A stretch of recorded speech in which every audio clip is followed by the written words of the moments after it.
It was the kind of silence New York only knew when the wrong man was in charge. But tonight, that silence wasn't born of respect, it was born of fear. Charles Lucky Luciano, the man who had built an empire from the smoke-filled backrooms of Manhattan to the glittering lights of Times Square, was in chains. The streets that once echoed with his orders, his laughter, his whispered threats, suddenly felt hollow without his shadow moving among them. And as the news spread through every saloon, gambling den, and corner cafe, the underworld held its breath. Kings weren't supposed to fall in America, and yet here was their king, led away under flashing sirens. The summer of 1936 was unforgiving. Heat clung to the air, thick as cigar smoke, while headlines screamed his name in ink large enough to make even honest men shiver: Luciano convicted, Vice King sentenced. It wasn't supposed to happen like this. To the world, Lucky was untouchable, the kind of man who could bribe judges, bend politicians, and walk free no matter the charge. But this time, the system had sharpened its teeth. Special Prosecutor Thomas E. Dewey had made Luciano his prize, building a case of compulsory prostitution and racketeering, a case stitched together with witnesses dragged from the gutters, with brothel madams turned state's evidence. It was a trial designed not just to convict him, but to humiliate him. As the court declared its sentence, 30 to 50 years, Luciano barely flinched.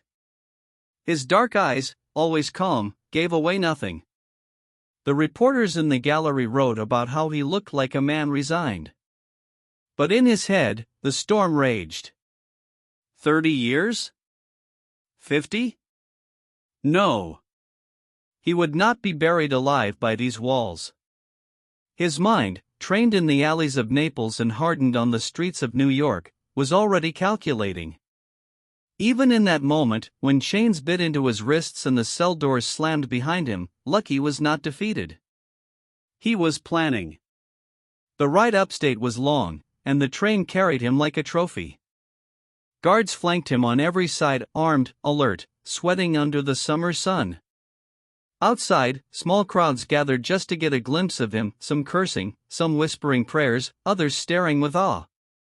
It wasn't every day the law brought down a man who had rewritten the rules of American crime. The press called him the most dangerous man in the world. But inside the steel cage of that prison transport, Luciano smirked. Dangerous? Yes. But only a fool would believe danger could be locked away with iron bars. Clinton Correctional Facility, Dannemora, Little Siberia, they called it. A place so cold, so remote, even seasoned criminals whispered about it. When Luciano arrived, the gates groaned open like the jaws of some ancient beast, ready to swallow him whole. The stone walls loomed high, the razor wire glinting under the sun. Inmates pressed against barred windows, straining for a look at the man who had ruled the 5 families like a king. To them, his arrival was legend, a living story that would ripple through every cell block. The first night, Luciano lay awake on a narrow cot, the stench of sweat and mildew clinging to the air. He stared at the ceiling, listening to the restless sounds of prison life, the coughs, the curses, the distant clank of iron doors. For the first time in years, he was without the comforts of silk sheets, fine whiskey, or a woman's laughter. And yet, what stung wasn't the loss of luxury, it was the loss of freedom. A man like him, who had commanded empires with a glance, was now just a number in a system that wanted him forgotten. But Lucky was not a man who forgot himself. He thought of the nights back in the Lower East Side, when he and Meyer Lansky carved their way through the rackets. He thought of the men he trusted, Costello, Genovese, still moving pieces on the board in his absence. They could strip him of his suit, his cigars, his city, but they could not strip him of his name. The name carried weight. The name could command loyalty. The name could still terrify. The newspapers painted him as broken, humiliated. They wrote that Dewey's victory was a blow to organized crime, that Luciano's empire would crumble without its leader. But Luciano knew better. Empires don't collapse in a day. Not when they're built on loyalty, blood, and fear. He had planted roots too deep, stretched his influence too wide. The city would not forget him. And those who owed him loyalty would not abandon him. If anything, his imprisonment was a test of his men, of his enemies, of the very machine he had built. Lying there in the dark, he whispered to himself, "If they think these bars can hold me, they don't know who Lucky really is." His voice was calm, steady, a vow spoken into the silence. He knew prison was a new kind of battlefield, one where strength wasn't measured in bullets or blood, but in patience, influence, and quiet deals struck in the shadows. Outside the prison walls, the underworld buzzed with uncertainty. Who would rise in his absence? Would Genovese take the reins, or would Costello's smoother hand guide the empire? Rivals sniffed at the throne, eager for blood but cautious, because even in a cell, Luciano's ghost haunted them. Men spoke his name in whispers, fearful of what strings he might still pull, of what orders might slip past stone and steel to reach the streets. And as New York City settled into a strange, uneasy calm, Luciano settled into his cell with the same poise he carried in a tailored suit. The king had fallen, yes. But kings, especially those born in shadows, had a way of rising again. Prison wasn't an ending. It was a pause. And Lucky, with the patience of a man who had survived stabbings, betrayals, and acid in his face, was willing to wait. Because empires don't end with chains. They adapt. They grow quieter. More dangerous. And in that silence, Lucky Luciano began the next chapter of his reign, one carved not on the streets, but behind bars. Inside Clinton Correctional Facility, the world moved differently. It wasn't the guards a man feared, nor the other prisoners watching from shadowed corners. No, what truly haunted these halls was the silence, the kind that pressed in on your chest until breathing felt like a battle. For Charles Lucky Luciano, silence was unfamiliar.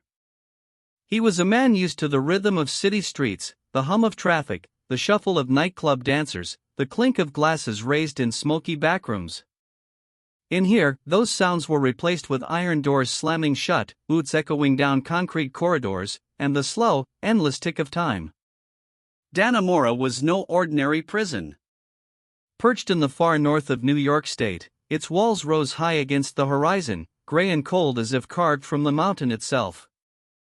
They called it Little Siberia, and the name was well earned. Winters bit with an unforgiving chill, summers smothered with humidity, and the place was isolated enough that escape was a fool's dream. For most men, walking through those gates was the beginning of a slow death. But Luciano was not most men. The guards thought they knew how to break him. They barked orders, pushed him harder in the yard, searched his cell with an eagerness reserved for trophies. To them, he wasn't just another inmate, he was a prize. Bringing down America's most feared gangster gave them bragging rights. They waited for him to crack, to curse, to rage. But Lucky offered them nothing. His face remained unreadable, his voice measured. Even stripped of his suit, forced into rough prison cloth, there was a calm regality about him, the kind of presence that didn't need silk to command respect. In those first weeks, Luciano studied everything, the way the guards rotated, the weak spots in their discipline, which inmates carried themselves with power, which ones carried fear in their eyes.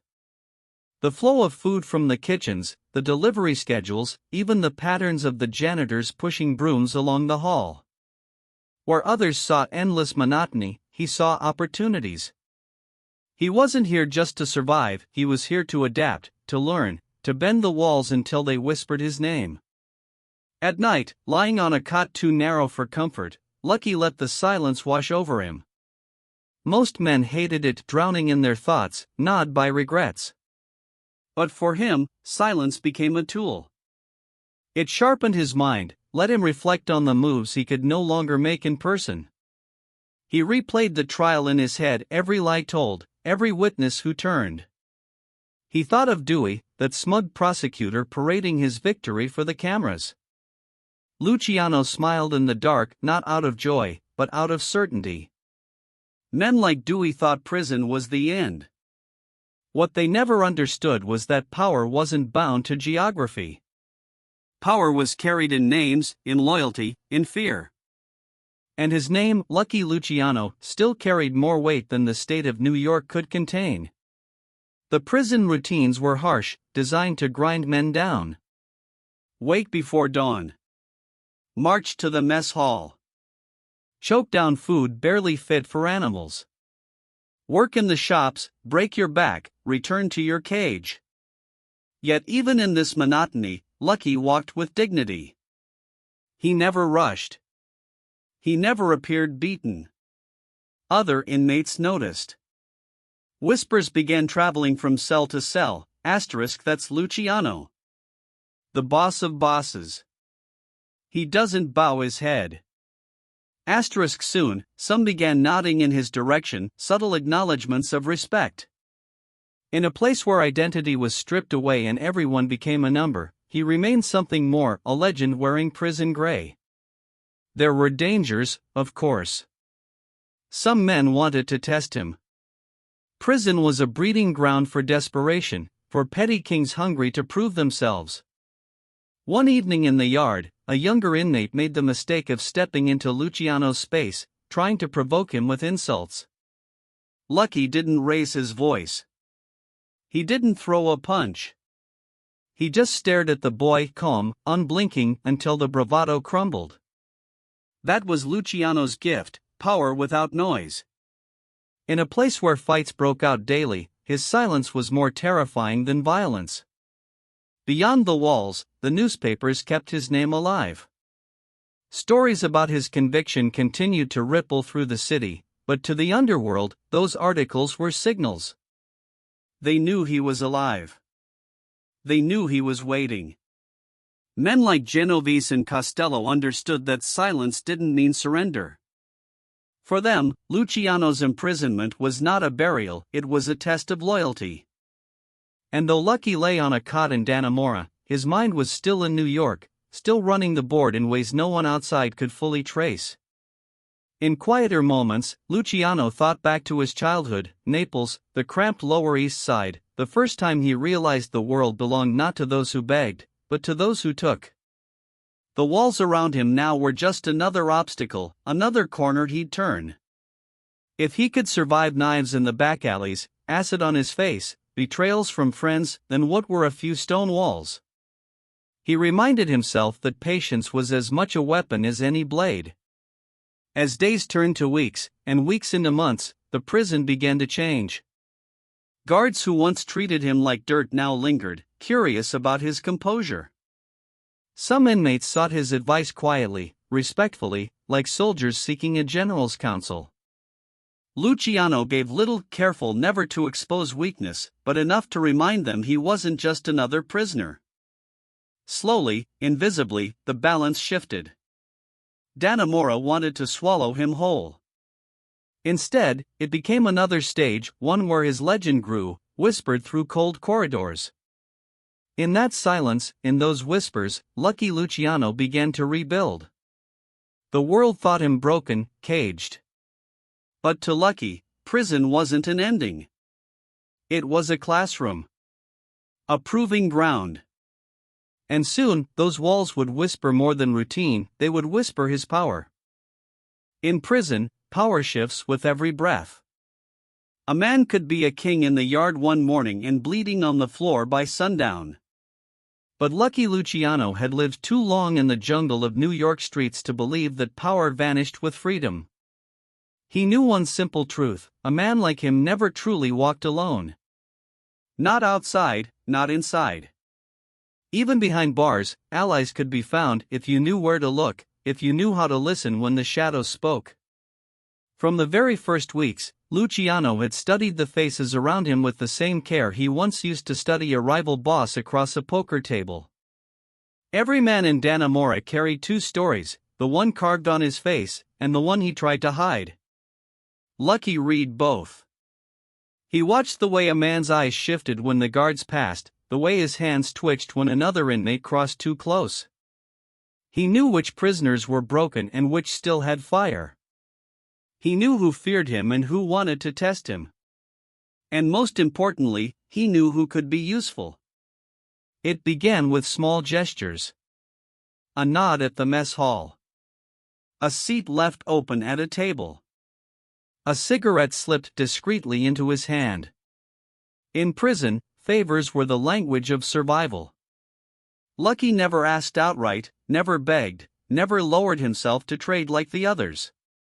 Instead, he gave, quietly, subtly. A whispered word that helped a man avoid a beating. Advice that turned a losing poker hand into a win. Men noticed. In a place where weakness meant death, Luciano's calm strength was magnetic. Even the guards were not immune. Some came in with fire in their bellies, eager to remind him he was no different from the rest. They barked his name too loudly, shoved his shoulder a little harder during searches. But corruption is a disease that seeps through walls as easily as through City Hall. A guard poorly paid, with debts piling at home, could be tempted. A man working double shifts, tired and resentful, could be softened. Lucky never pushed. He only observed, waited for the cracks to show. When the time was right, he slid a folded bill through a handshake or sent a message through a lawyer's visit. Soon, the guards who once spat his name were pocketing his money, doing favors that seemed small but carried weight, a little extra time in the yard, a warning before a raid, information about who was watching. Through these threads, Luciano wove a quiet net. He never flaunted it, never let it be obvious. That was the genius of Lucky. He understood that real power in prison wasn't about making noise. It was about creating silence where others once shouted. Men who had been brutes outside, loud and violent, were reduced to animals inside these walls. Lucky remained himself, calm, steady, untouchable. And in that composure, others found both fear and comfort. Among the inmates, a few stood out. There was Carlo, a sharp-eyed man from Brooklyn who had run numbers before the law caught him. He recognized Luciano immediately and treated him with a mix of awe and loyalty, offering information in exchange for protection. Then there was Harris, a quiet Irishman with a knack for smuggling small items from the prison workshops. To most, he was invisible. To Lucky, he was invaluable. Slowly, quietly, these men became extensions of his will. They ran errands, carried messages, and spread word of his strength. Luciano never forgot the bigger picture. He knew that inside these walls, respect was currency, but loyalty was gold. He didn't just want soldiers, he wanted men who would whisper his name with reverence. So he listened when others spoke, asked questions about their families, their pasts, their regrets. He wasn't warm, not exactly, but he showed a kind of attention that men in prison rarely received. And in return, they gave him something deeper than fear, they gave him allegiance. Of course, danger lingered at every corner. Some inmates, jealous or foolish, thought bringing down Lucky would earn them status. One such man, a thug with scars across his face, cornered Luciano in the laundry. He muttered threats, promised to carve a message into his back. Luciano didn't raise his fists. He didn't shout. He leaned in close, his voice calm as stone, and whispered something that made the man pale. No one ever learned exactly what he said. The next day, that thug kept his distance. From then on, others thought twice before crossing him. The power he built wasn't loud, but it spread. Prisoners began to treat him differently.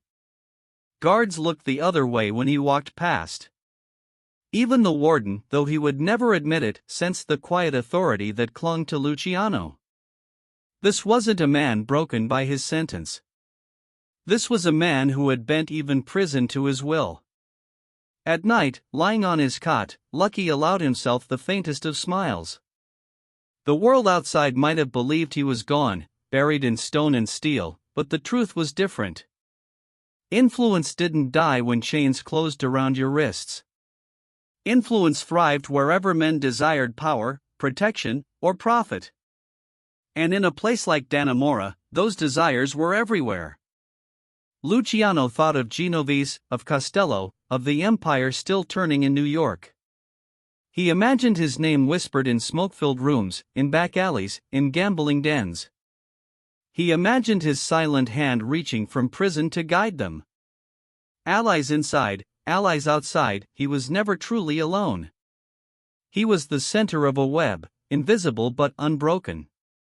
And as the whispers grew, as men began to seek him out in the shadows of the prison yard, Luciano understood something vital: bars could limit his body, but not his reach. Power didn't vanish behind walls. It only became quieter, sharper, more dangerous.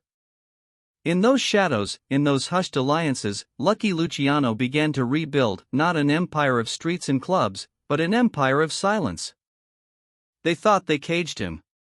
That steel bars and stone walls could contain a man who had reshaped the streets of New York. But Lucky Luciano understood power differently. Power wasn't measured in bodies or bullets alone, it was influence, loyalty, fear, and patience. And in that quiet prison, he was building what no one outside could see: a silent empire. One constructed not with guns or gangsters at his side, but with whispered messages, coded letters, favors, and the subtle bending of men who thought they were untouchable. From the very beginning, Luciano had learned to see opportunities where others saw despair. The prison system had its own hierarchies, its own politics. Guards had families to feed, debts to pay, weaknesses to exploit. Fellow inmates had grudges, ambitions, and alliances ready to be tested. Lucky navigated these networks as deftly as he had navigated the chaotic streets of Manhattan. Each conversation, each gesture, was calculated: a nod here, a quiet warning there. No one realized they were participating in his orchestration, they only knew that crossing him was dangerous. Letters became his lifeline to the outside world. Each one carefully crafted, carrying instructions hidden beneath layers of innocuous phrasing. Lawyers, accountants, and distant associates became couriers of influence. Through them, he guided the movements of his empire: who collected debts, who took over territories, who settled scores. From behind bars, Luciano ensured the gears of the 5 families kept turning smoothly, and those who doubted his reach learned the hard way that distance meant nothing to a mind like his. Meanwhile, back in the prison, Luciano's reputation grew. Inmates whispered about the man who never raised his voice but could change the fates of others with a glance. Guards treated him with unusual deference, cautious in their interactions, wary of being manipulated. Even the prison staff, who prided themselves on toughness, found themselves bending subtly to his will. Small favors, smuggled items, and quiet advice were traded, creating a network that extended his power deeper than most could comprehend. Tension in the prison yard ebbed and flowed like a tide. Some men tried to challenge him, testing his patience, questioning his authority. But Lucky had learned long ago that intimidation was a tool, not a weapon. He let the foolish collide with consequences, observing silently, letting the walls amplify the fear he did not need to voice. Others, recognizing his calm yet unyielding presence, began to align themselves with him, ensuring that even in prison, alliances shifted in his favor. Every day, he expanded his reach. The younger inmates, seeking protection or recognition, became messengers, subtly passing instructions to outside contacts or simply spreading the legend of his continued control. Those outside thought him idle, broken, and defeated. They could not see the network being spun quietly in the shadows. Luciano's influence was subtle but unrelenting, touching every corner of his empire without the need for public displays of force. Inside, he observed the routines of prison life like a general studying the battlefield. Meals, work shifts, headcounts, recreational hours each offered insight into the weaknesses and vulnerabilities of the institution. Guards who seemed loyal were noted, their habits catalogued. Fellow inmates' allegiances were tested with small favors or subtle threats, and the results noted for future leverage. Every interaction was a brushstroke in a larger, invisible mural of control that Luciano painted daily, his canvas stretching beyond stone and steel. His silent empire extended beyond loyalty and influence. Intelligence became a currency he traded in ways most men never recognized. News from the outside, mob wars, police activity, shifting alliances, was funneled through his network in subtle, coded forms. Each piece of information allowed him to predict, manipulate, and control outcomes without ever leaving his cell. Rival gangsters thought themselves free to maneuver in his absence, but they moved on a board Luciano could see entirely, anticipating each step with precision. Emotionally, Luciano maintained a delicate balance. The prison walls were isolating, yet they also offered clarity. His mind, free from the distractions of nightlife and constant negotiations, sharpened like a blade. He reflected on past betrayals, victories, and losses, drawing lessons to apply to the empire he was now ruling in whispers.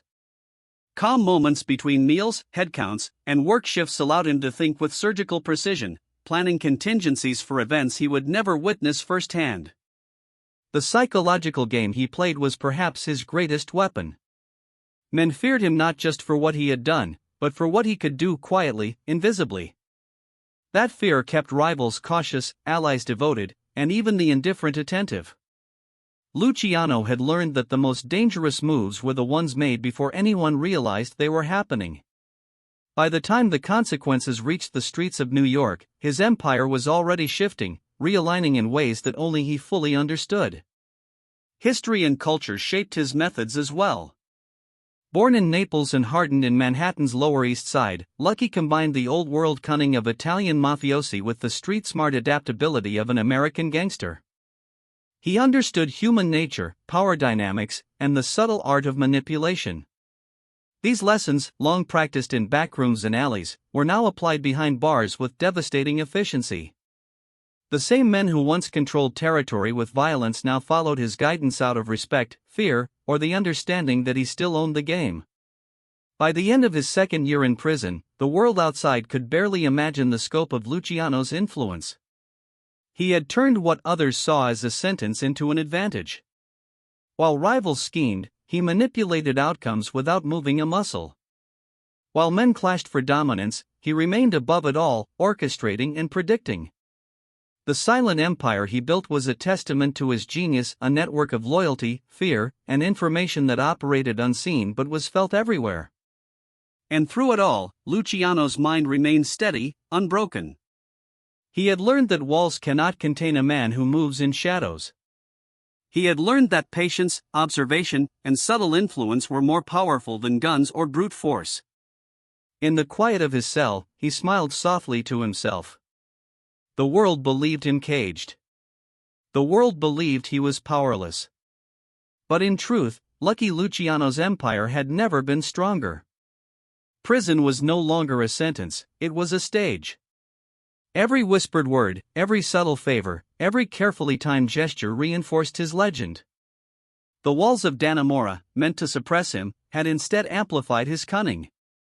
His influence stretched beyond stone and steel, beyond guards and prisoners, touching the streets of New York, the corridors of power, and the minds of every man who knew his name. In the silence of those corridors, Lucky Luciano had achieved something few men ever could. He had turned confinement into conquest. Prison had a way of forcing a man to speak to himself whether he wanted to or not. For Lucky Luciano, those quiet hours on a narrow cot offered a mirror he could not avoid. The walls pressed in, the echoes of distant footsteps and slamming doors became a rhythm, a metronome for thoughts he had long ignored. He recalled the streets that had raised him, the alleys of Naples and Manhattan where a man had to be sharp, cunning, and ruthless to survive. Memories of victories mingled with betrayals, each edged with the scent of smoke, sweat, and iron.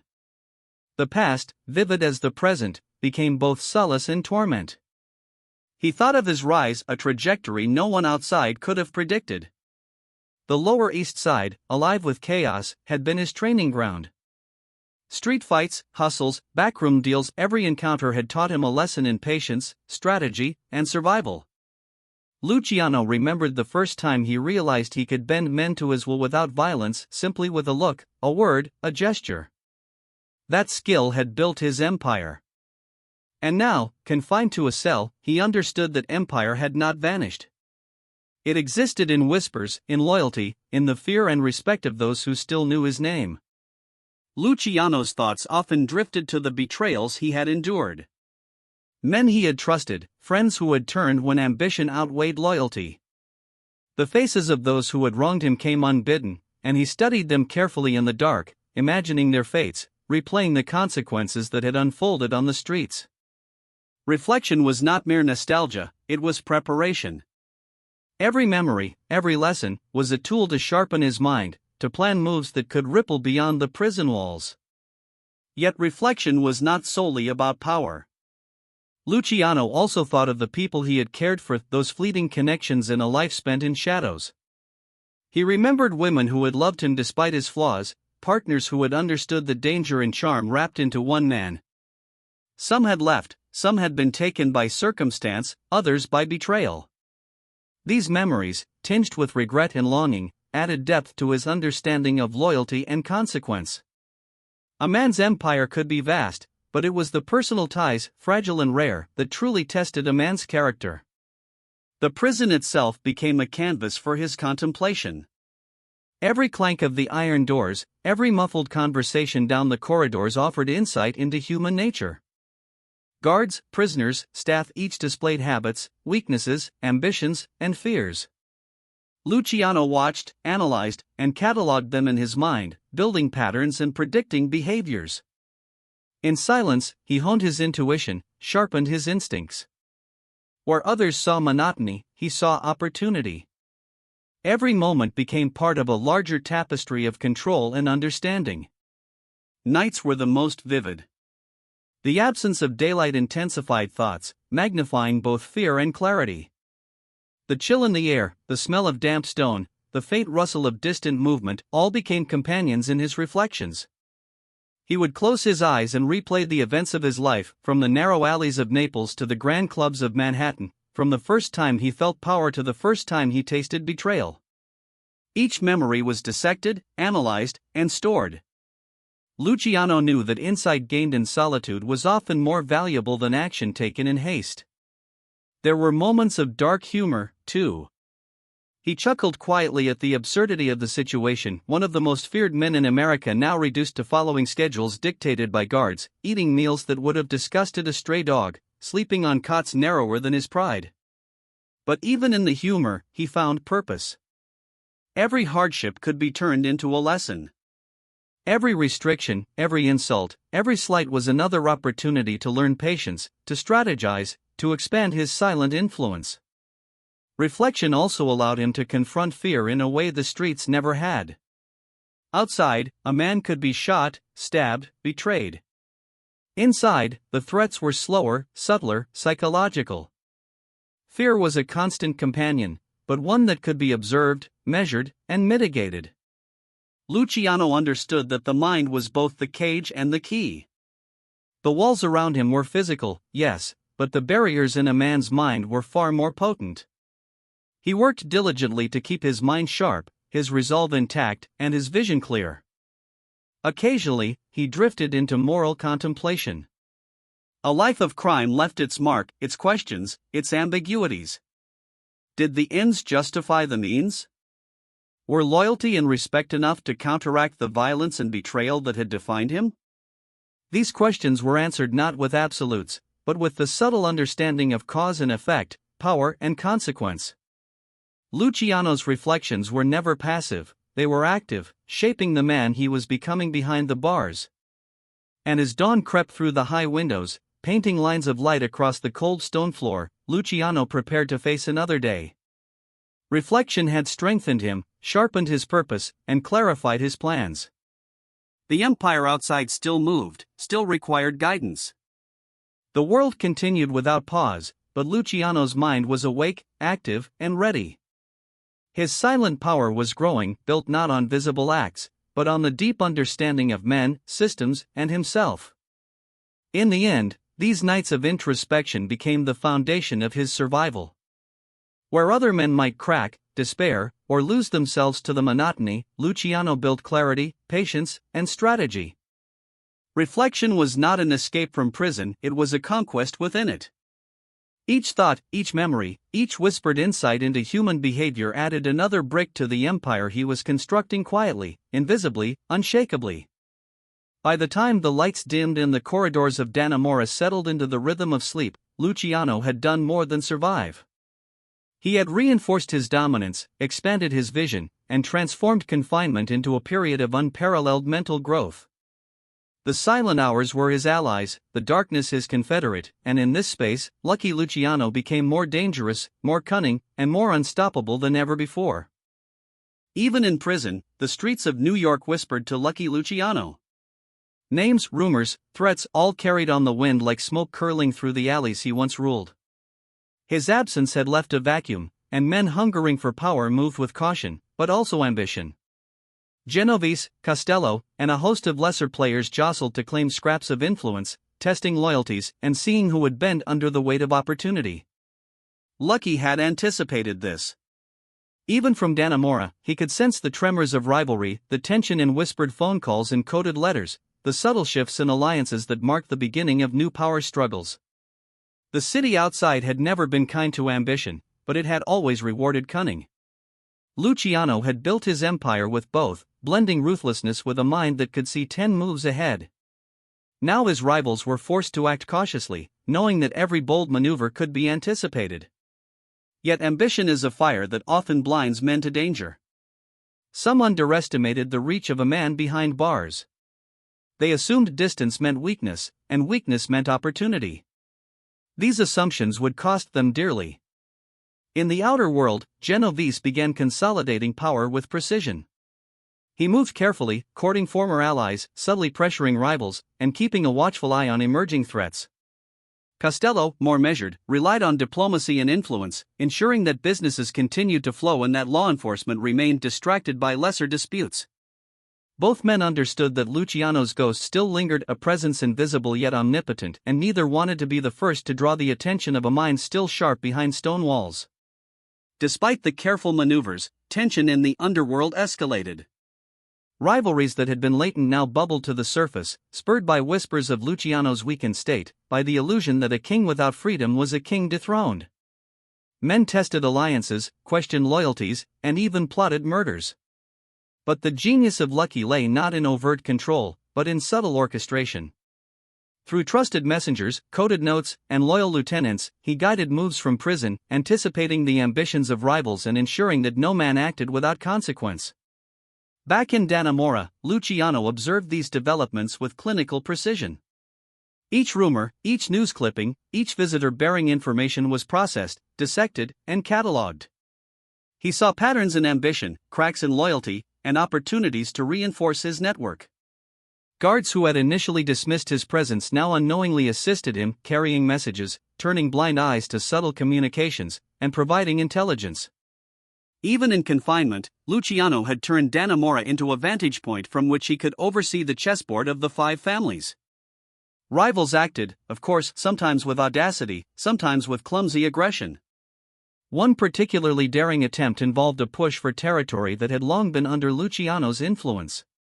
It was handled quietly, efficiently, by loyalists acting on instructions he had delivered weeks before. By the time the threat reached the streets, it had already been neutralized. The lesson was clear: distance did not weaken him, and ambition unchecked could be disastrous. Men began to whisper of the unseen hand controlling outcomes, of the silent king still ruling from his stone fortress. The psychological aspect of rivalry became as crucial as physical maneuvers. Rival gangsters had to balance aggression with caution, ambition with fear. Luciano's reputation, carefully maintained through whispers and calculated leaks, instilled uncertainty. Who could act boldly when a single misstep could provoke a response orchestrated from behind walls? Fear became a tool in his empire, used not to intimidate openly but to guide and manipulate outcomes. It was a subtle, invisible power that ensured rivals checked themselves even when they thought they were unobserved. Inside the prison, Luciano also prepared for potential threats closer to home. Ambitious inmates, some seeking leverage, others drawn by notoriety, could challenge him. Lucky had already established respect and loyalty among key figures, yet vigilance was constant. Every movement in the yard, every interaction in the workshops, was an opportunity to gauge intentions. Those who threatened were handled with precision, not always through violence, but through strategy, intimidation, and the careful demonstration of influence. In this microcosm of society, Luciano's lessons from the streets translated seamlessly into survival. Meanwhile, the press played its role in the tension outside. Articles speculating on gang warfare, shifts in power, and the weakening of Luciano's empire created an illusion of instability. Those outside often overestimated internal strife and underestimated the continuity of influence. Loyalists maintained operations quietly, ensuring that no sudden upheaval occurred without careful calculation.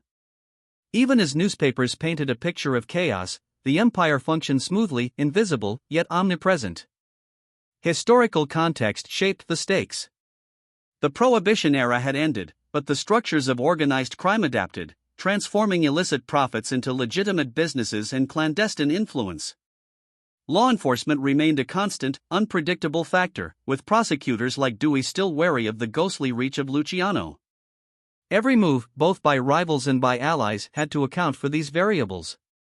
The empire he had built was flexible, resilient, and most importantly, directed by a mind immune to the illusions of distance.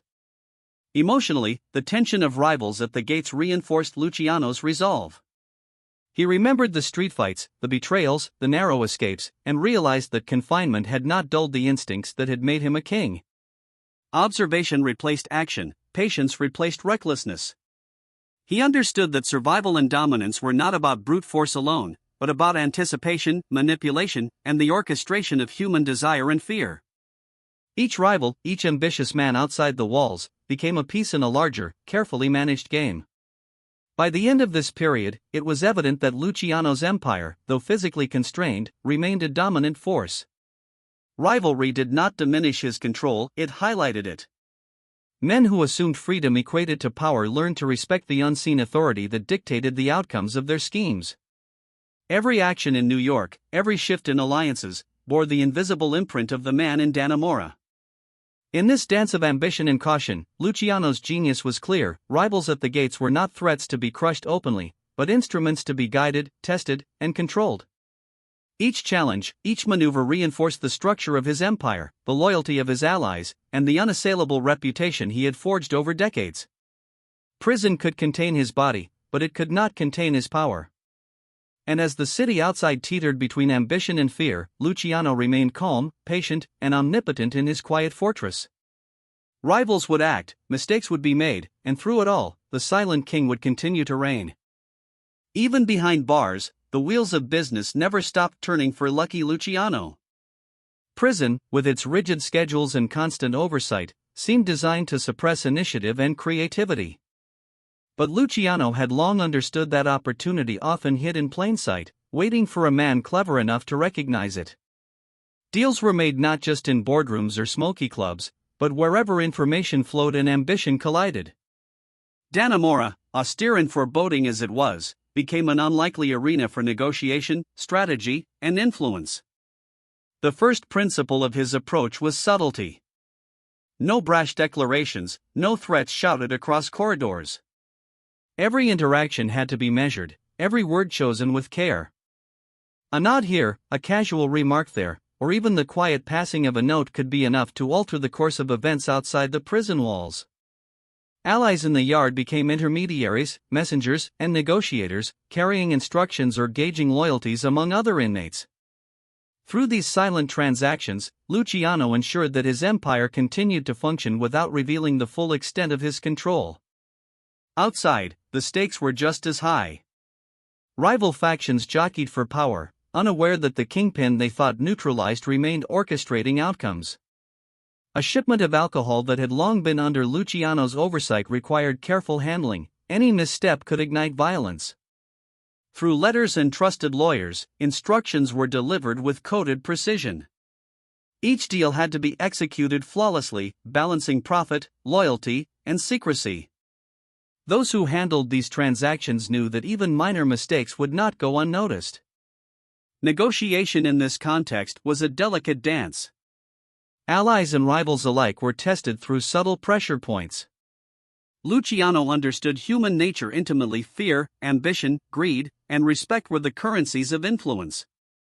A promise of protection, a reminder of past loyalty, or a veiled threat could shape behavior as effectively as a gun in the streets.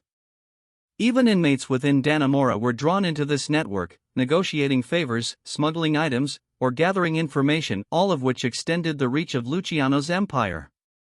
These deals required patience. Time, often overlooked in the chaos of street-level crime, became an essential tool.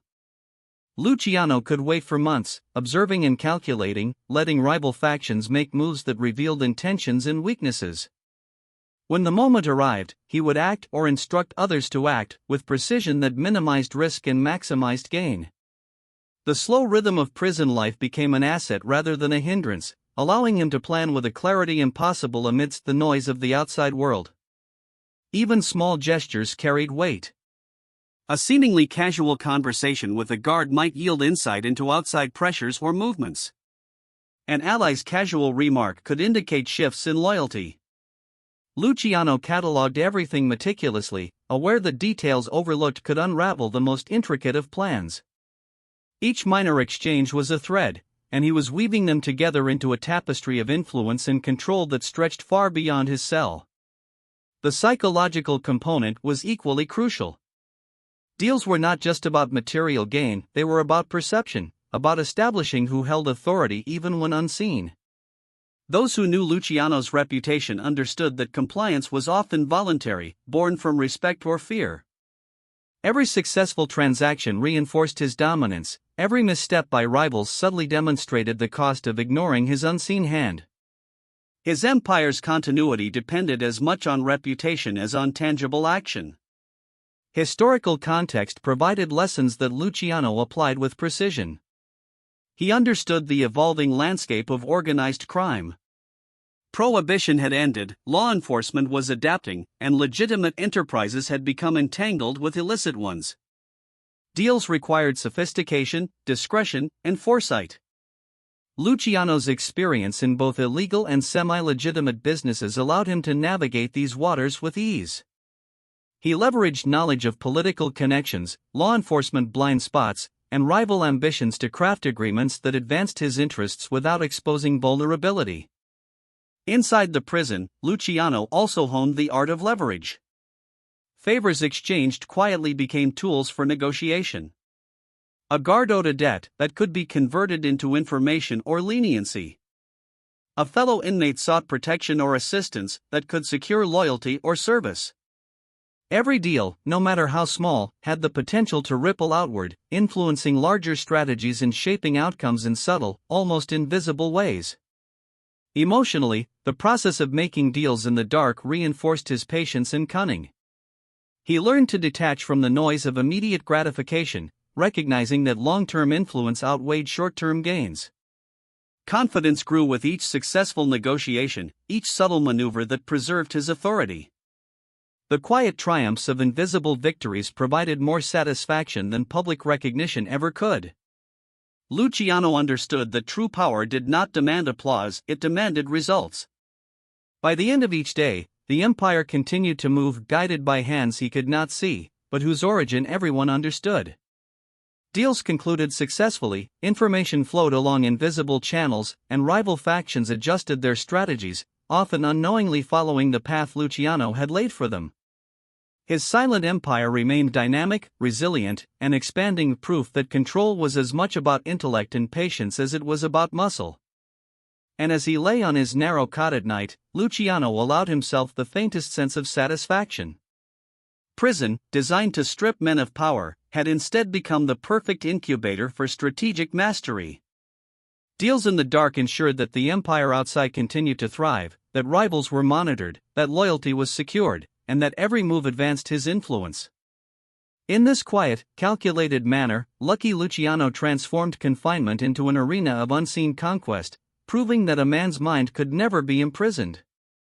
Even in the careful world lucky Luciano had constructed, betrayal lurked like a predator in the dark.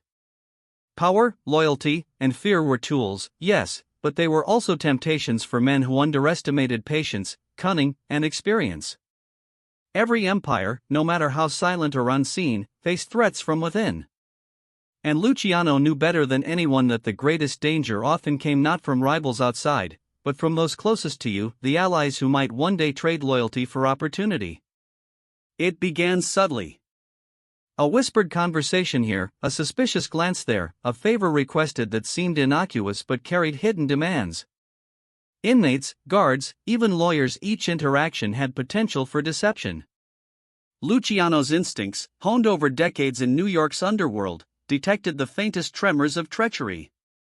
He watched, observed, catalogued.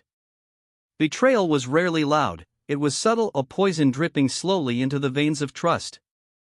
Recognizing it early was the difference between survival and ruin. The first hint of disloyalty came from an unexpected quarter, a trusted intermediary, a man who had carried messages and negotiated favors with precision, began to falter. Delays in communications, misaligned instructions, small errors that could have been accidents, they were the first signs of cracks in the network. Luciano didn't confront rashly. He didn't shout or threaten. He waited, observed, and confirmed. Patience was a weapon more lethal than a gun in these moments. By the time he acted, he had a complete picture of motives, weaknesses, and potential outcomes. Outside the prison, rumors of shifting allegiances reached his ears through coded letters and loyal messengers. Men who had once seemed steadfast now wavered, testing boundaries, seeking advantage in the absence of immediate oversight. Luciano understood that ambition, combined with impatience, could erode even the strongest loyalties. It was a game of psychology, timing, and intimidation, all executed without ever leaving his cell. The perception of power, carefully maintained, kept most in check, but even the cautious occasionally succumbed to desire. A key incident involved a rival faction attempting to intercept a shipment intended for one of his loyal operatives. The betrayal was subtle, orchestrated by someone pretending to act in his interest while secretly undermining his control. Through careful observation, Luciano identified the instigator and devised a response that was both precise and devastatingly effective. The man was neutralized, not publicly, not violently, but quietly, in a way that reinforced the lesson without drawing unnecessary attention. Others observed, learned, and adjusted their behavior. Fear, combined with respect, the silent tools of authority, ensured continued loyalty. Within the prison, betrayal took other forms. Some inmates sought to challenge his influence directly, testing boundaries through intimidation or rumor. Luciano handled each with measured responses, a glance, a word, or a subtle demonstration of networked power. The principles were consistent: observe, calculate, act decisively, and maintain the perception of omnipresence. Every action reinforced the reality that disloyalty had consequences, immediate or delayed, visible or invisible. Psychologically, these shadows of betrayal sharpened his mind. Every subtle shift required analysis, every hidden motive demanded recognition. He catalogued each human behavior, each small deviation from expected loyalty, and integrated it into his understanding of networks, influence, and control. Betrayal was not simply a threat, it was a mirror reflecting human nature, a lesson in caution, patience, and foresight. The more he observed, the more he refined the art of silent governance.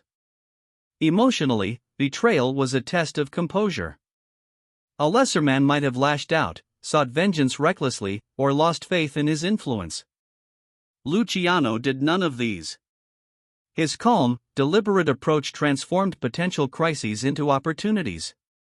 By responding strategically, he reinforced the hierarchy, demonstrating that even deception could be managed, even treachery could be anticipated. Fear became a subtle partner in loyalty, respect, and obedience. Historically, betrayal had always been part of organized crime. From Naples to Manhattan, the lessons were the same: trust sparingly, observe constantly, and act decisively. Luciano's upbringing and experience had instilled a natural wariness. Every man had motives, every action had consequences, and the unseen hand often determined the course of events. Prison did not diminish these lessons, it amplified them, allowing him to practice observation and control in a contained environment, free from distractions and noise of the streets.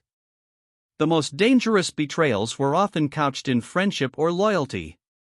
Men seeking advantage would disguise ambition as obedience, ambition as service. Luciano saw through these veils with uncanny precision. Small favors were weighed, intentions scrutinized, and patterns noted. The art of recognizing betrayal lay in observation over time, the quiet accumulation of evidence rather than impulsive reaction. Each act of disloyalty became a case study, a way to refine methods and strengthen networks. Every confrontation, every subtle correction, reinforced his reputation. Those who had considered betrayal carefully reconsidered, aware that even unseen hands could shape outcomes with devastating efficiency. The silent empire he built thrived not merely on fear or respect, but on the careful management of human behavior. Allies learned that loyalty was rewarded, but treachery, even minor, was observed, recorded, and addressed. The balance of power remained firmly in Luciano's control, even as shadows shifted around him. By the end of this period, Luciano had transformed potential crises into pillars of authority. Betrayal, though ever present, became a tool to reinforce his dominance rather than diminish it. The invisible empire he maintained was resilient precisely because it accounted for human weakness, anticipated treachery, and managed outcomes with precision. He understood that trust was not a given, it was a currency earned and monitored relentlessly. In the quiet of his cell, Luciano reflected on the lessons of betrayal. Walls could contain bodies, but not influence. Men could scheme, but their ambitions would unfold on a stage he had already prepared. Shadows of betrayal tested him, yes, but they also sharpened his mind, strengthened his resolve, and enhanced his empire's resilience. The lessons were clear: observe constantly, act strategically, and ensure that every move, whether visible or hidden, reinforced the reality that loyalty once earned was a privilege and betrayal, no matter how silent, had consequences. And as the night deepened, the prison yard silent except for distant echoes, Luciano lay back on his cot, calm and unbroken. The shadows had spoken, and he had listened, learned, and conquered. In the complex tapestry of organized crime, lucky Luciano understood one immutable truth: the most powerful hand is the one you never see. While others wielded knives, guns, or brute force, Luciano's influence extended through whispers, loyalty, and invisible threads connecting men across cities, states, and even continents. From the confines of Dannemora, he orchestrated movements, settlements, and schemes with the precision of a master strategist, proving that true control did not require physical presence, it required perception, calculation, and timing. Each day, he observed and catalogued. Guards, fellow inmates, and even lawyers became conduits of information. A misdelivered note, a casual remark, a subtle shift in behavior, all were interpreted, weighed, and integrated into his strategy. This invisible hand guided the 5 families, directed enforcement, and mitigated rival ambition, all without drawing attention. Men outside the walls believed they acted independently, unaware that every choice and action was subtly influenced by a mind they could neither see nor touch. Luciano's network extended far beyond the prison yard. Trusted lieutenants carried coded instructions while lawyers and accountants translated these messages into actionable moves for associates outside. Territories were defended, shipments coordinated, debts collected, and alliances maintained, all according to his quiet commands. The illusion of freedom for these operatives reinforced the invisible nature of his authority. Men believed themselves autonomous, but their every action aligned with Luciano's will. Subtlety was key. Aggression would have betrayed his presence, overt control risked exposing vulnerabilities. Instead, influence flowed through small gestures, nuanced communication, and the perception of omniscience. A raised eyebrow, a half-remembered favor, or a strategically delivered warning could redirect the ambitions of powerful men. The invisible hand required patience, foresight, and understanding of human nature at its deepest level. Rivals continued to test boundaries. Ambitious figures like Genovese probed for weaknesses, trying to exploit Luciano's absence. But every attempt was anticipated. Every move was countered through loyal intermediaries, prearranged contingencies, or subtle psychological manipulation. The invisible hand did not strike with violence, it guided, redirected, and ensured outcomes that reinforced the balance of power. Those who thought themselves clever discovered too late that their plans had unfolded exactly as Luciano had intended. Inside Dannemora, the invisible hand manifested in quiet dominance. Inmates who had once challenged his authority learned quickly that even subtle acts of defiance had consequences. A whispered warning, a small denial of a favor, or a carefully observed response reinforced his presence without a single overt confrontation. Fear, respect, and loyalty combined to create an ecosystem where control was maintained effortlessly. Luciano understood that true power did not demand spectacle, it demanded consistency, intelligence, and strategic patience. Information was the lifeblood of this unseen force. Every scrap of intelligence reaching him, from newspaper clippings to coded messages and casual reports, was processed and transformed into action. Competitors' intentions, allies' loyalties, and the ever-shifting landscape of organized crime were assessed and recalibrated continuously. Through the invisible hand, Luciano could ensure that no opportunity was missed, no threat left unaddressed, and no rival allowed to gain unchecked influence. Psychologically, this control reinforced his legend. Men spoke in hushed tones of the silent king who could orchestrate events without leaving his cell. Fear and admiration intertwined, compelling obedience even in the absence of direct oversight. Every successful maneuver, every obstacle neutralized, reinforced the perception that Luciano's reach was limitless.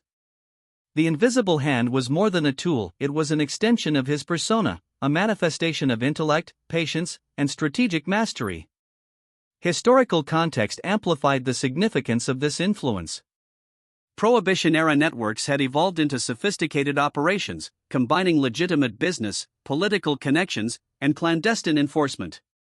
Luciano's understanding of law, commerce, and human behavior allowed him to exploit these systems with precision. The invisible hand reached into political corridors, law enforcement offices, and business dealings, ensuring that operations continued seamlessly while maintaining plausible deniability. Every move appeared organic, yet was carefully guided. Emotionally, Luciano derived satisfaction from this mastery. Physical dominance could be fleeting, the streets could turn against even the strongest man. But the invisible hand was enduring, resilient, and far-reaching. It transformed constraints into advantages, allowing him to manipulate outcomes with minimal risk. Every unseen maneuver, every carefully timed influence, strengthened both his empire and his reputation, reinforcing his control over a world that extended far beyond the prison walls. The invisible hand also allowed for efficiency in dealing with betrayal and rivalry. By anticipating ambitions and preempting disloyalty, Luciano minimized conflict while maximizing control.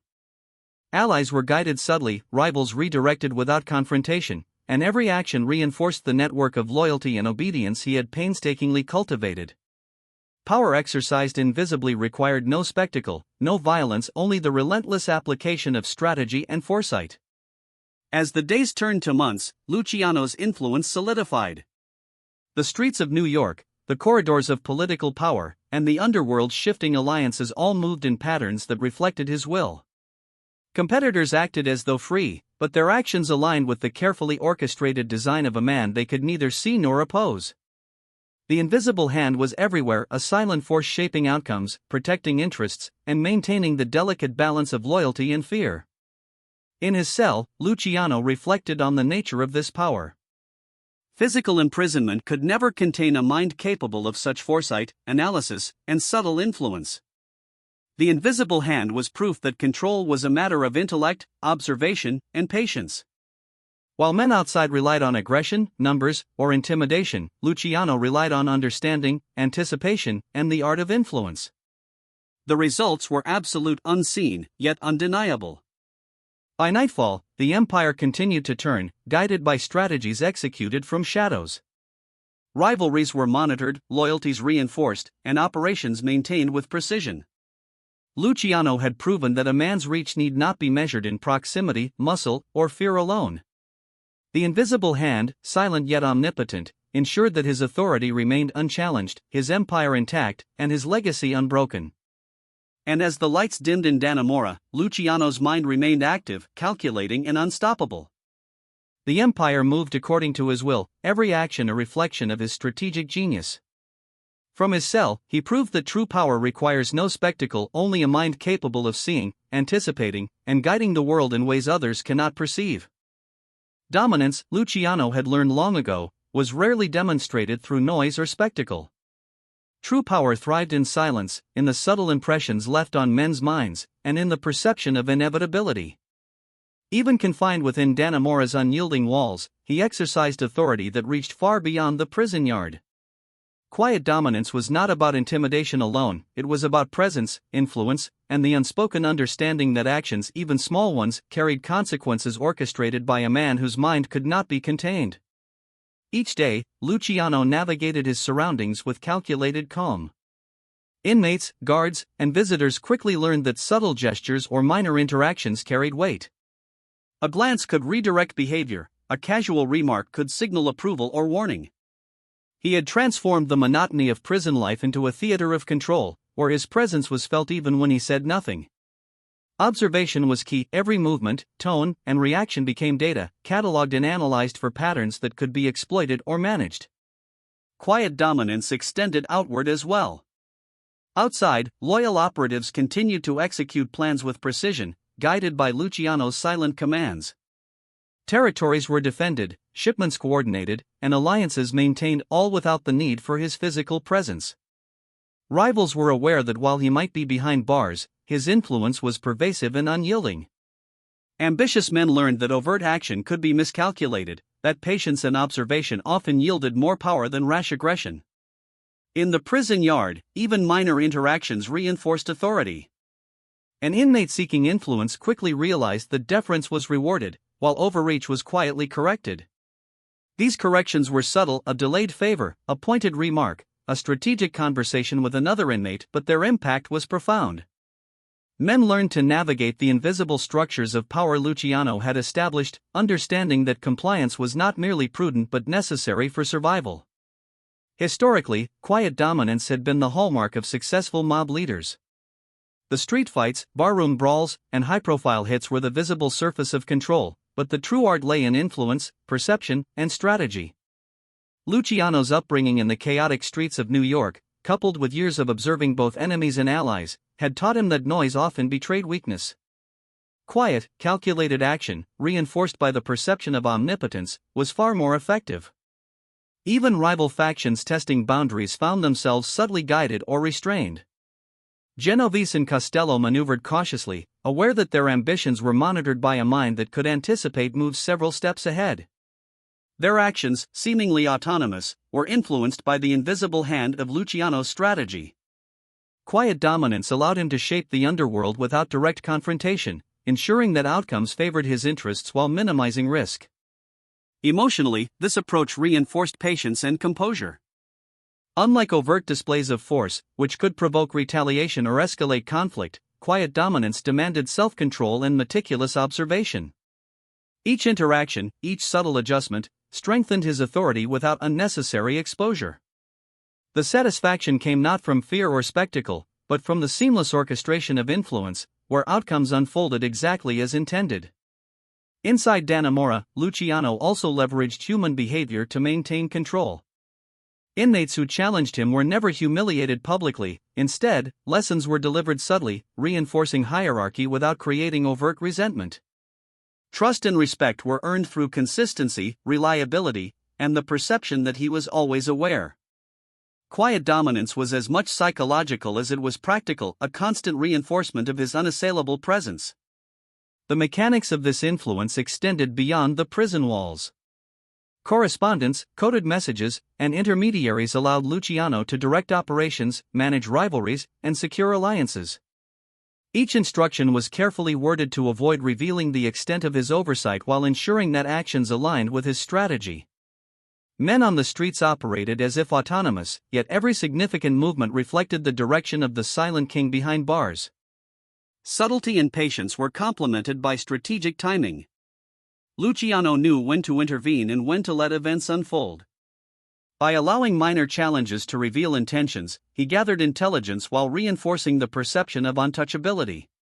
Quiet dominance demanded restraint, careful calculation, and the ability to let fear and respect do the work that overt aggression could not achieve.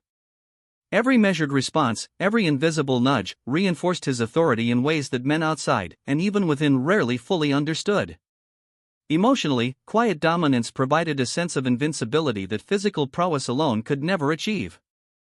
The mind, unconfined by stone walls or schedules, remained the ultimate tool of influence. By mastering perception, observation, and subtle manipulation, Luciano transformed Dannemora from a prison into a stage for control. Each day, each interaction, each carefully measured gesture reinforced the unspoken truth: power is not about volume, it is about inevitability. Historical and cultural context underscored this approach. In the post-prohibition era, organized crime required sophistication and subtlety. Open violence drew attention, risked legal consequences, and destabilized carefully constructed networks. Luciano's mastery of quiet dominance allowed him to maintain control, direct operations, and preserve alliances while minimizing exposure. His methods reflected an understanding that power was most secure when it was both invisible and absolute. By night, as the corridors fell silent, Luciano reflected on the lessons of patience, observation, and influence. Quiet dominance was more than a strategy, it was a philosophy. A single glance, a carefully delivered word, or a minor correction could resonate far beyond its immediate context, shaping behavior and reinforcing loyalty. The empire moved according to his intentions, even when his physical presence was impossible, a testament to the enduring efficacy of subtle, calculated control. Ultimately, quiet dominance ensured survival, influence, and unbroken authority. Rivals, allies, and even law enforcement were guided, manipulated, or restrained without ever realizing the full extent of his power. The balance of fear, respect, and anticipation became his greatest weapon. Every day spent behind bars strengthened rather than diminished his ability to command, orchestrate, and influence. In this silence, Luciano's empire flourished, proving that the most potent force in organized crime was often the one least visible. As dawn approached and light spilled across the cell, Luciano's mind remained vigilant. His empire continued to operate, rivals checked, and loyalty maintained, all under the quiet, unyielding guidance of a man who understood that true dominance is exercised as much through perception as through action. Quiet dominance was his signature, his shield, and his weapon, ensuring that even in confinement he remained unchallenged, omnipotent, and entirely untouchable. Even in confinement, lucky Luciano understood that power was never without risk. Every decision, every maneuver carried potential consequences that could ripple across his empire and reverberate back to him, even from behind the prison walls. But risk, when measured and deliberate, was a tool rather than a threat. Calculated risks allowed him to extend influence, test loyalty, and manipulate outcomes, all while maintaining the perception of control and inevitability. In the quiet of Dannemora, he honed this skill to an art form, turning potential danger into opportunity. The first principle of calculated risk was intelligence. Luciano observed constantly guards, fellow inmates, visitors, and intermediaries were all sources of information. Every snippet of conversation, every subtle gesture, every unexpected occurrence became data to analyze. By understanding the environment completely, he could determine which risks were manageable and which were too dangerous. Even the smallest detail overlooked by others could tip the balance between success and disaster. Outside the prison, calculated risks shaped the operations of the 5 families. Moving shipments, collecting debts, managing rival factions, each task carried the potential for conflict, exposure, or loss. But with careful planning, these risks became opportunities. A slightly audacious move could expand territory, reinforce loyalty, or disrupt a rival's ambitions. The key was precision, knowing when to act, how to act, and ensuring that every move reinforced the broader strategy. Inside Dannemora, risks manifested in subtler ways. Inmates seeking advantage or testing authority could trigger situations with unpredictable outcomes. Luciano allowed these challenges to unfold just enough to gauge intentions, reveal character, and assess potential consequences. When intervention was necessary, it was executed with discretion, ensuring that the lesson was learned without exposing vulnerability. Calculated risk in prison was a balancing act: assert dominance without attracting unnecessary attention, maintain respect without escalating conflict. A notable example involved a new intermediary with connections to outside operations. The man had potential but also carried uncertainties, loyalty untested, ambition unchecked. Allowing him limited freedom was risky, yet it offered a chance to evaluate trustworthiness and effectiveness. Luciano observed, guided subtly through coded messages and indirect instructions, and when the man made a decisive choice in favor of the empire, loyalty was secured. The risk had paid off, reinforcing the value of patience, foresight, and controlled experimentation. Psychologically, embracing calculated risks reinforced confidence and sharpened judgment. Every decision, every maneuver tested the limits of influence and strategy. Luciano had learned that fear of failure could paralyze even the most ambitious man. By weighing risks carefully, anticipating outcomes, and controlling variables wherever possible, he transformed uncertainty into a source of power. Risk became a tool to manipulate rivals, motivate allies, and maintain control over a complex, shifting landscape. Calculated risks also served as lessons for rivals and allies alike.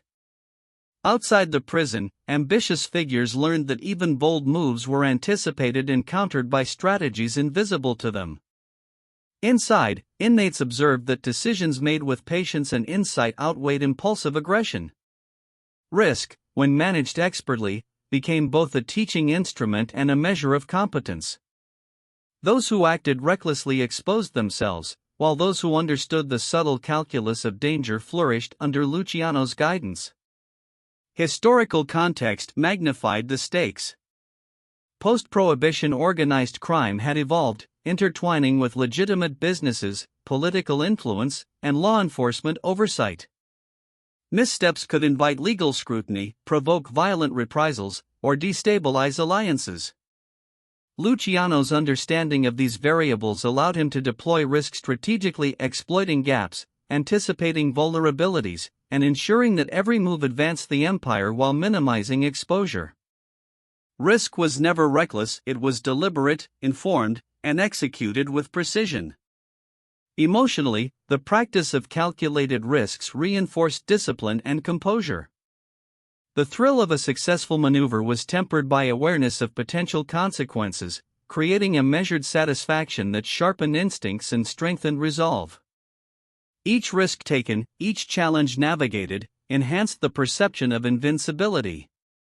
Observers, rivals, allies, and law enforcement sensed a confidence that seemed almost preternatural, unaware of the deliberate calculation underpinning every action. Strategically, Luciano used risk to test the loyalty and capabilities of those around him. Subtle challenges, ambiguous instructions, and controlled exposure to opportunity revealed character and reliability. The outcomes informed future decisions, creating a self-reinforcing cycle of influence and observation. Those who succeeded were rewarded with trust and responsibility, those who faltered were redirected or neutralized discreetly. The careful deployment of risk became a cornerstone of empire management, ensuring that both human and operational variables aligned with his overarching strategy. Inside the prison, risk extended to personal security as well. Ambitious inmates, petty criminals, and even corrupt officials could pose threats if underestimated. Luciano mitigated these risks by maintaining alliances, demonstrating competence, and projecting an aura of omniscience. Each interaction was an opportunity to assert influence, test loyalty, or reinforce hierarchy. Calculated risk in this context was as much about personal survival as it was about empire management. By the end of each cycle of observation and action, the benefits of risk became evident. Operations outside continued smoothly, alliances were tested and strengthened, and rivals were subtly restrained. The perception of power remained unchallenged, loyalty was reinforced, and the empire thrived under the careful guidance of a mind that could transform potential hazards into strategic advantage. Luciano's mastery of calculated risk underscored the sophistication of his approach to power. Where others relied on brute force or intimidation, he relied on insight, timing, and precision. Each decision was a carefully weighed equation, balancing potential gain against possible loss, and every successful outcome reinforced his reputation as a man who could bend circumstance, loyalty, and ambition to his will. Risk, in his hands, became a controlled instrument of dominance. Ultimately, the empire moved in harmony with his calculated choices. Rivalries were managed, operations secured, and loyalty maintained, all without revealing the full extent of oversight. By embracing risk deliberately, Luciano ensured that his authority remained absolute, his influence pervasive, and his control unchallenged. Even in the austere confines of Dannemora, the combination of intelligence, foresight, and strategic daring ensured that the empire flourished, his dominance unquestioned. As night fell over the prison, Luciano reflected on the nature of risk. It was never random, never impulsive, and never reckless. Every opportunity, every challenge, every decision was part of a broader calculus designed to maintain control, extend influence, and reinforce the perception of inevitability. Calculated risks were the lifeblood of empire building, and in mastering them, Luciano ensured that no wall, guard, or rival could contain his power. Even in confinement, lucky Luciano understood that empires outlast men, and that the true measure of power was the legacy left in shadow. Prison walls could confine a body, but they could not contain a mind, a network, or an influence meticulously cultivated over decades. Every decision, every subtle maneuver, and every carefully managed relationship contributed to a lasting imprint, one that would endure long after his personal presence faded. Luciano's legacy was not built on violence alone, but on the invisible architecture of control, strategy, and psychological mastery. The foundation of this legacy lay in loyalty and observation. Men who once acted under direct orders now operated with the precision of lessons learned under his guidance. From associates on the streets of New York to trusted intermediaries navigating distant operations, the empire functioned as a reflection of Luciano's strategic mind. His teachings, patience, discretion, anticipation had been internalized, transforming followers into extensions of his will. The subtle reinforcement of these principles ensured that his influence persisted even in his absence. Every act of control, every calibrated intervention, and every silent maneuver became a thread woven into the larger tapestry of his enduring authority. Rival factions, even those who had once attempted betrayal, now understood the reach of his strategies. Fear and respect intertwined, creating an ecosystem in which loyalty was both rewarded and expected. Through this careful balance, Luciano's legacy extended beyond mere survival. It shaped the behavior, decisions, and ambitions of men who would continue to operate under the framework he established. Historical context amplified the significance of this legacy. Post-Prohibition America had witnessed the transformation of organized crime from chaotic street operations to sophisticated enterprises entangled with politics, law enforcement, and legitimate business. Luciano's understanding of these dynamics allowed him to craft a network resilient enough to adapt, endure, and expand. By mastering influence, negotiation, and perception, he ensured that the empire he built would remain structurally sound, capable of thriving even as circumstances evolved. Inside Dannemora, this legacy manifested through observation, subtle guidance, and psychological dominance. Inmates and guards alike became part of a living demonstration of his principles. Quiet gestures, minor favors, and carefully chosen words reinforced hierarchies, instilled caution, and demonstrated the consequences of ambition unchecked by strategy. Each interaction was a lesson in human behavior, loyalty, and the long-term rewards of disciplined calculation. Luciano's influence shaped not just actions but understanding how men thought, acted, and anticipated outcomes. Emotionally, this period reinforced a sense of enduring purpose. Luciano understood that tangible achievements, territory, wealth, or notoriety were ephemeral. True power, he realized, was measured in the persistence of influence, the resilience of networks, and the continued obedience of those who had internalized his methods. His calm reflection in the quiet of his cell underscored a realization: legacy was less about fame and more about the unseen, unacknowledged mechanisms that controlled behavior and ensured continuity. Calculated risk, quiet dominance, and the invisible hand, all lessons applied throughout his imprisonment, culminated in this legacy. Men outside the prison walls executed operations with precision, loyalty was maintained, and rivals were subtly managed. Even without direct oversight, the principles he instilled guided behavior, shaped strategy, and secured outcomes aligned with his long-term vision. Luciano's empire became self-reinforcing, a testament to the effectiveness of strategy, patience, and subtlety over brute force or public spectacle. Psychologically, the enduring nature of his legacy provided an additional layer of power. Rivals hesitated, knowing that even unseen, Luciano's influence could alter circumstances, redirect ambitions, and neutralize threats. Allies operated with confidence, guided by the framework of principles, observation, and loyalty he had embedded. The perception of omnipresence reinforced control, creating a self-perpetuating cycle in which respect, fear, and obedience sustained his empire across time and space. Every historical and cultural insight he applied further solidified this legacy. Understanding law enforcement patterns, political influence, and business structures allowed him to anticipate challenges and preempt destabilizing events. Through strategic foresight, he ensured that each decision not only addressed immediate concerns but also reinforced long-term stability. Luciano's legacy was thus dynamic, adaptive, and resilient, capable of evolving as the criminal landscape shifted, yet always rooted in the principles he had meticulously cultivated. Inside his cell, the reflections were deeply personal. Luciano recognized the ephemeral nature of life and the permanence of influence. While men outside might be celebrated for public exploits, true achievement, he believed, was the quiet shaping of systems, behaviors, and outcomes that endured beyond individual presence. Every subtle negotiation, every carefully measured interaction, every controlled risk contributed to this enduring influence, building a framework that others could continue to operate within, ensuring that the empire would outlive him. Emotionally, there was satisfaction in knowing that the empire he nurtured had become self-sustaining. The invisible hand, the quiet dominance, and the calculated risks, these were not just methods but the essence of his enduring authority. Men who had internalized his approach carried it forward, implementing strategies, managing loyalty, and maintaining influence without direct instruction. The empire moved as he had designed it, even in absence, reflecting his vision, intellect, and strategic genius.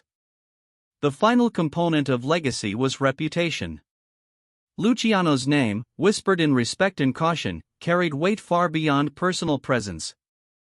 Stories of his cunning, patience, and psychological mastery reinforced authority and shaped perception. Fear and admiration were tools of influence, ensuring that even those who had never met him understood the power he wielded. This reputation, meticulously cultivated and quietly maintained, became an extension of his empire itself, guiding behavior, shaping alliances, and deterring adversaries long after personal involvement ended. By the end of this period, Luciano had transformed confinement into a laboratory of influence. Walls could not restrict his intellect, surveillance could not limit his perception, and distance could not diminish his reach. The legacy he forged in shadows, through observation, strategy, subtle dominance, and calculated influence, ensured that his empire would endure, resilient against time, ambition, and the shifting tides of the criminal underworld. As the night deepened and the cell fell silent, Luciano allowed himself a rare moment of reflection. Legacy, he understood, was the true measure of power. Physical dominance was fleeting, notoriety faded, wealth could be lost. But influence, carefully cultivated and meticulously maintained, transcended walls, bars, and time. The empire he built, guided by the invisible hand, reinforced by loyalty, and sustained through strategy, would persist. In shadows, he had ensured immortality not in memory alone, but in action, obedience, and the unbroken execution of a vision that extended far beyond his confined body. And as the first light of dawn touched the cell, the empire continued to turn quietly, efficiently, and faithfully executing the principles of its architect. Luciano's legacy was secure, not in glory or fame, but in the enduring structures of influence he had created, silent, unseen, and unchallenged. Even while confined within the cold, unyielding walls of Dannemora, Lucky Luciano's influence seeped outward, carried by whispers, messages, and intermediaries who operated with quiet precision. His empire was not bound by proximity or visibility, it thrived on perception, subtle instruction, and the careful management of information. Every whisper, every rumor, every piece of coded communication became a strand in the web of control that extended far beyond the prison yard, reaching the streets, offices, and boardrooms where his operatives executed his will. The process of influence relied on careful selection of messengers. Trusted associates acted as extensions of his mind, translating instructions into actionable outcomes while maintaining plausible deniability. These intermediaries understood the subtleties of human behavior, the dynamics of loyalty, and the art of persuasion. Through their actions, Luciano could shape territories, negotiate disputes, and enforce agreements without ever appearing directly involved. The illusion of autonomy for these operatives strengthened the perception of his omnipresence. Inside the prison, Luciano monitored these communications with meticulous attention. Every letter, every intercepted remark, every indirect report provided insight into the effectiveness of his strategies and the intentions of those outside. This feedback loop allowed him to adjust instructions, anticipate complications, and reinforce loyalty before any threat could materialize. Even subtle deviations from expected behavior were noted, assessed, and used to recalibrate influence, ensuring that his empire remained cohesive and responsive to challenges. Historical context amplified the significance of these whispers. Organized crime in post-Prohibition America had evolved into a sophisticated network interlacing business, politics, and law enforcement. The ability to manipulate information without drawing attention was crucial. Luciano's mastery of communication, subtlety, and indirect influence allowed him to maintain operations while minimizing exposure, risk, and confrontation. Messages carried nuance, ensuring that recipients acted in alignment with his strategic objectives without ever revealing the true source of authority. Psychologically, this form of influence reinforced control and respect. Operatives outside the walls felt empowered, yet they operated within parameters set by an unseen hand. Rivals attempting to test boundaries often found their actions anticipated and redirected, creating the perception that Luciano's reach was limitless. The whispers were not merely information, they were instruments of power, shaping perception, behavior, and outcomes across a network that extended from city streets to the corridors of power. Emotionally, the management of these whispers provided Luciano with a sense of omnipotence. While his body remained confined, his mind orchestrated operations, anticipated moves, and ensured the stability of an empire far larger than his immediate surroundings. Each successful execution of strategy, each smoothly functioning operation reinforced the idea that physical barriers could not contain influence, foresight, or authority. The whispers carried not only instructions but the weight of presence, instilling both loyalty and caution in equal measure. The subtlety of these communications also minimized risk.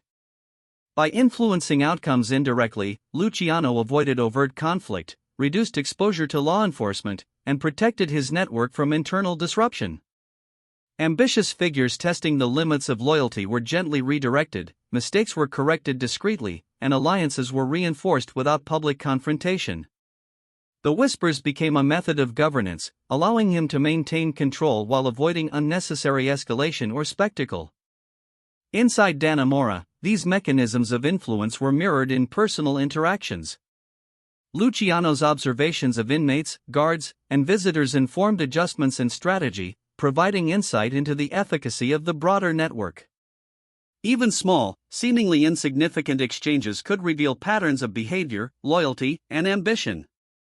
Each whisper carried lessons, opportunities, and subtle reminders of authority, reinforcing the perception that no detail was too minor to escape notice. The ripple effects of these whispers were profound. Outside the prison, shipments were delivered, alliances solidified, and rivalries subtly neutralized. Every operation reflected a carefully considered balance of autonomy and direction, giving the impression that men were acting independently while aligning with a broader unseen design. The result was a seamless execution of strategy that both protected and expanded the empire, demonstrating the enduring power of influence carried quietly, efficiently, and deliberately. Strategically, Luciano's reliance on whispers emphasized foresight and patience. By observing responses, assessing capabilities, and guiding actions subtly, he maintained control without the need for overt enforcement.